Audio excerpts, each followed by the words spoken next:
Hi friends, welcome to ஹெலோஸ் kitchen. இன்றைக்கி வீட்டில் இறா வாங்கியிருக்கிறோம். இதை ப்ரான் தவா ஃப்ரை பண்ண போகிறோம். அது எப்படி பண்ணுறதுன்னு பார்க்கலாம். வீட்லேயே க்ளீன் பண்ணி எடுத்துக்கிட்டோம். அதுக்காக ப்ரானில் ஒரு ஸ்பூன் பெரிய ஸ்பூனில் ரெட் சில்லி பவுடர், ஒரு அரை ஸ்பூன் ஜீரக பொடி சேர்த்துருக்குறோம். மஞ்சள் பொடி அரை ஸ்பூன் சேர்க்கணும். கூடவே நல்ல காரசாரமாக இருக்கிறதுக்காக பெப்பர் அரை ஸ்பூன் சேர்த்துருக்குறேன். அப்புறமா தேவைக்கேற்ப சால்ட்டு சேர்த்துக்கலாம். இதை நல்லா மிக்ஸ் பண்ணணும். எல்லா மசாலையும் ப்ரானில் பிடிக்கிறது மாதிரி மிக்ஸ் பண்ணணும். பாருங்கள், இது மாதிரி நல்லா மிக்ஸ் பண்ணி எடுத்துக்கோங்க ஃப்ரெண்ட்ஸு.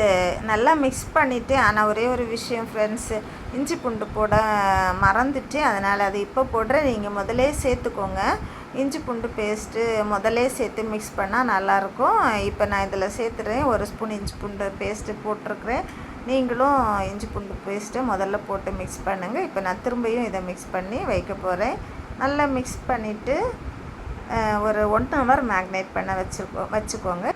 இப்போ நான் தவா அடுப்பில் வச்சு, தவா சூடானதும் கொஞ்சமாக எண்ணெய் ஊற்றிருக்கிறேன். எண்ணெய் நல்லா காய்ஞ்சதும் கறிவேப்பிலை போடணும். கறிவேப்பிலை நீட்ட வாக்கில் போட்டிருக்கிறேன்.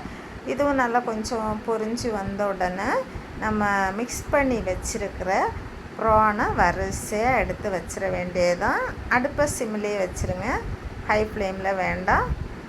உங்களுக்கு எண்ணெய் நிறைய வேணும்னா நிறைய எண்ணெய் ஊற்றிக்கோங்க. நான் கொஞ்சமாக தான் ஊற்றிருக்கிறேன். பாருங்கள், இது மாதிரி எடுத்து ஒன்று ஆட்டு தவால அடிக்கிற வேண்டியது தான்.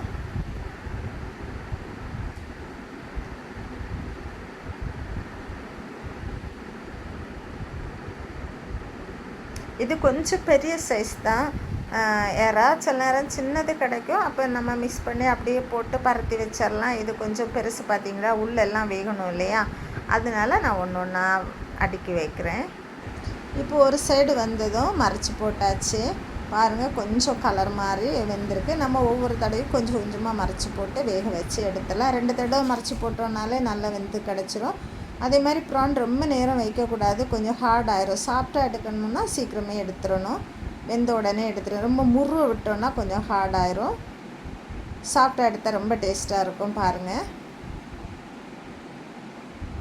இது மாதிரி ஒன்றா மறைச்சி போட்டு நமக்கு தேவையான அளவுக்கு எவ்வளோ நேரம் வைக்கணும்னு பார்த்து மறைச்சி போட்டு எடுத்து வேக வச்சு எடுத்துடலாம். இப்போ சூப்பராக வெந்துட்டுருக்கு பாருங்கள்.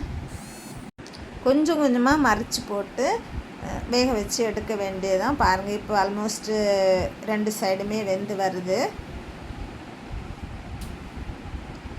இது சுட சுட சோறுக்கு சாப்பிட டேஸ்ட்டாக இருக்கும். எப்போவுமே இறா நல்லா டேஸ்ட்டாக தான் இருக்கும். ஆனாலும் இது மாதிரி ஒரு வாட்டி நீங்கள் வீட்டில் ட்ரை பண்ணி பாருங்கள்.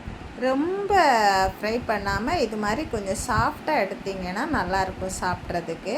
பிள்ளைகளும் விரும்பி சாப்பிடுவாங்க. ஒரு வீக்கெண்டில் நீங்கள் வாங்கி இதை ட்ரை பண்ணி பாருங்கள். வீடியோ பிடிச்சிருந்தா லைக் பண்ணி ஷேர் பண்ணுங்கள்.